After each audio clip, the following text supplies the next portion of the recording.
right with it and say the thing that most black folks in this day and age don't want to say for various different reasons. But most of them fear-based because they're afraid of reprisal, they're afraid of the criticism, they're afraid of the clapbacks and the personal attacks. But I don't give a shit. When it comes to the baby boomer women, the Generation X women, and the millennial women, we have the dumbest demographic of black women that our culture has ever seen. Case in point, this one right here. Oh, and by the way, yes, I said what I said, and if you have a problem with it, how about you and your sisterhood go about proving me wrong, as opposed to just getting upset? How about that? But without further ado. Why do people get divorced after they've been together for a long, long time? Now, if you notice, as she goes along, she never says anything about the men and their decision-making process in getting a divorce. But yet, she starts off with people. So I guess in her mind, only women are people. Not exactly the best way to start off. But even so, I guess it would kind of sort of match, given the fact that it's primarily the women who file for divorce, not the men so much. But I digress. Let's let her dig herself into an even deeper hole. It makes no sense to a lot of you, right? People have been married 20, 25, 30, 35 years, and then all of a sudden they go in and get divorced. She says that after 20, 25, 30 years, all of a sudden, people get divorced. How is that all of a sudden? When you've gone from 20 to 30 years, that's a huge sign that this woman is an idiot. But I digress. People be like, that is crazy. Why? Okay. I've been married for 32 years. Okay, we'll bite. You've been married for 32 years. So surely you're going to tell us about all the wonderful things you did to be the best wife that you can be, right? I got married when I was 21 years old. So no, we don't get anything to lead us into believing that she is a good wife by any measure. No, instead what she does is she prepares to give us the first deflection, the first set of excuses. Her age, she was too young. And she tells us that she was 21 when she got married. 21. That's a very interesting age. You know, it's that age where these women are somehow old enough to be able to tell everybody else to not tell them what to do, because they can do what they want.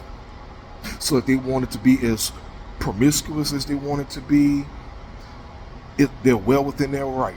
Even if it meant them going into adult entertainment, they're old enough to carry firearms, they're more than old enough to vote, they're old enough to drink and smoke. They're pretty much old enough to do any and everything they want to do with some expectation of them being responsible for their own life-altering decision-making.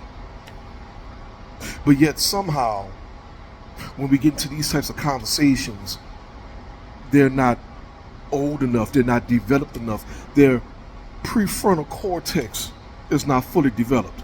Watch as she gets into this bullshit. My damn frontal lobe wasn't even completely developed. I didn't have the brain of a grown woman when I became somebody's wife. And then I became somebody's mother. See what I mean? She's old enough to get married, old enough to pop out some kids, but now she's not old enough to be a woman and held responsible for her decisions. And I had to grow up and become an adult by raising children. So the only way for her to have grown up and become an adult is by maintaining the responsibilities that she had as a mother. Oh, dear Lord. Yet, I wasn't grown into who I was when I got married. And today, even now, we have people trying to advise young girls to go out and become a wife and a mother before they have the brain of a grown woman. And see, now we come to a white lie, if you will, or maybe a full-on lie, however you want to interpret it, because the prevailing thought is marry before you carry. Nobody's telling these women to carry. Nobody's trying to convince these women to become mothers. The prevailing message is that they should marry before they carry. See, there's a huge difference in that. There's a huge difference in going through the process of getting married to somebody, which, for all intents and purposes, should include a serious amount of vetting. Vetting from the individual herself to determine whether or not this is a good candidate for marriage. Also including the family, the friends, and other trusted individuals to hopefully help her in this endeavor. To have your family, your friends, the people you trust, your elders, your pastors, other people that care about you, have a vested interest in you. You would enlist these people to help you discern whether or not this is a good match for you. And then if all of that aligns, then you accept the proposal if you were so inclined to do so. Because the aim is you would have a strong marital unit on which to build your family on, i.e., you wouldn't just be out here having babies for random dudes that have a higher probability of not sticking around. But the baby making, that's up to you. But even so, you say yourself you've been married for 32 years. 32 years. So that means something must have been going right. I mean, it's not like you divorced a man in year 5. And that makes no damn sense. So I'm going to say a couple things about why I have been married for 32 years and I am at end rope of that process. Oh boy, here we go. Usually there's 2 cookie cutter answers. Either one, you think that you're better than him, that you've graduated him, and now you want to seek greener pastures, or the more prevalent excuse that most of you give is that after all this time of being married to you, this man has finally had the balls to supplement the intimacy that you've been denying him or failing to give to him all this time. And he stepped out the marriage and started cheating on you. However, you're not going to tell us that you were a horrible lover. You're not going to tell us that you were a horrible companion and that this man was fulfilling his duty and staying married to you. No. This is the part where you want to demonize the man. But hey, we acknowledge that cheating is wrong, and more than likely, he should have been the one divorcing you. But you don't want to hear that. I had a situation happen early on in my marriage where it would have been a red flag for most logically minded adult women. It would have been a breaker, something that would have been like, nah, we're not doing it. Got it. More than likely he was unfaithful to you. And then you say that this happened in the early years of your marriage, but yet you still managed to continue to be married for 32 years. Okay. I go home to my mother. I had my things packed and I was ready to be done. And I was like, Mom, I can't do this. My mother, I grew up in a morally conservative, churchy household with a woman who watched the 700 Club religiously. That was my mom. She stopped going to church when I was a child, but the church became the television, the TV preachers, okay? Conservative. That's a very interesting and very specific term to have been used. And I hope you all caught it the first time, that her mother, her female role model, is a conservative woman. Because it's really important in terms of introspection. And we're going to circle back to that. So my mother tells me, you have to keep your family together. Your children, they need their father. You need to keep your family unit as one. Look at me and your daddy. We've been together for years. My mother was with my father for 50 years until they died. And apparently her mother was an astute and wise woman, because it makes no sense to do the things that many of these modern women are doing. I mean, what? You're going to divorce your husband for cheating on you, and to do what? Jump into the deep end of the dating pool head first, only to date men who are going to cheat on you just as much, if not more, than what the supposed hubby did? Yeah, look how great that worked out for Cardi B. But let's take it a step further. The man's not beating on you. He's not misusing you. He's not abusing you. He's not stealing from you. He's not doing any of those lovely things that most of these women can't help themselves from wanting to put these men on blast for. He's not some horrible POS of a man. But you would leave this man, and to what end? Especially if you as a woman more than likely have not done your wifely duties as a decent wife. But again, you all don't want to hear that, right? So I digress. Do continue. In my household growing up, I didn't see them as a loving couple. And that's why we're circling back to that whole conservative thing. Were you supposed to see them as a loving couple? And if so, to what degree? Because remember, your mother was conservative. They weren't loving toward each other. They were just there. My dad would come home every day. My mother every day complained about washing, iron, cooking, and cleaning. She was a stay-at-home mother. My dad went out and provided for the family. And yet somehow this conservative couple still managed to engage in coitus and create you. You see, when it comes to conservative people, they don't put their business all out there for any and everybody to see. Not even their own children.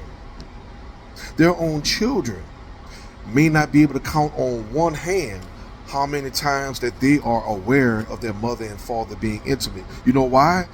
Because it was never their business to know why. Because that's part of being conservative. You do things with a certain level of discretion and modesty.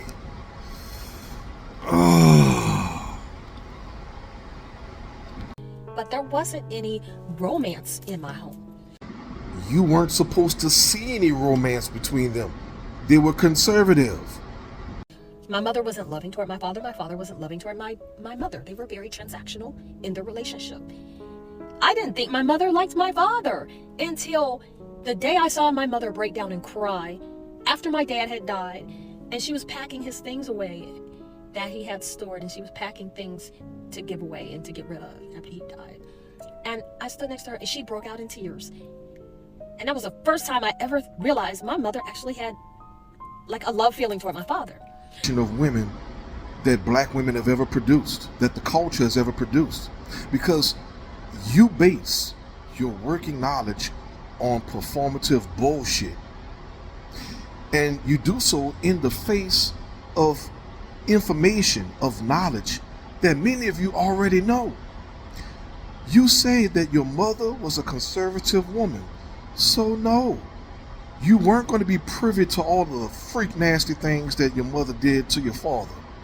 You weren't going to know how often your dad balled your mother up, folded her up like a lawn chair, and pinned her down to the mattress and banged the guts out. You weren't going to know all the freak nasty things that she did to service your dad while being the stay-at-home wife. You have no idea how many times your dad might have come home while you were at school and your mom and dad had their marital fun. Would you expect them to give you signs, hints? They're supposed to check in with you to show you how intimate or romantic they are? No, sweetheart, that's behind closed doors. Why? Because your mother and your father had some sense of modesty in comparison to women of your generations and pedigrees. You all are the ones who want the world to know how freak nasty you are. You all want everybody to be a part of your relationship. You want everybody to know your business, which is why a lot of you have found your own business being weaponized against you because you foolishly put it out there for the world to see. But people of that generation, they were very transactional toward each other. They weren't loving toward each other. Y'all have got to stop idealizing these long-term married couples, especially these old school couples. These people didn't like each other. They just lived together. So here it is, you want to bash long-term marriage right after you just gave your own account of how heartbroken and grief-stricken your own mother was over your father, to whom she was married almost twice as long as you've been married so far. Yeah, it seems like your mother did something right, whereas you seem to have been doing something entirely wrong. It was just situations of convenience. She needed a place to stay. He needed a wife to cook, wash, iron, cook, and clean for him because he couldn't take care of himself. Meanwhile, this man, your own father, you say he couldn't take care of himself, but yet off of his salary alone, not only was he able to provide for himself, your mother, but also for you, you ungrateful. He needed a live-in maid, a mammy. Well, I guess that means that your mother needed a master, needed a daddy to take care of her, since apparently she couldn't do it for herself. And some of these men today, they don't want you. They want you to be their second mother and their housekeeper and their bed wench. They don't want you. So, let's see if I got this straight. You're the same women who expect these men to fully provide for you so that you can have the experience of being the stay-at-home wives while these men go out into the world, bust ass to provide for you, and be monogamous while doing so. But then have little to no expectation of sexual intimacy from you. And you don't think that's the least bit unreasonable or borderline crazy.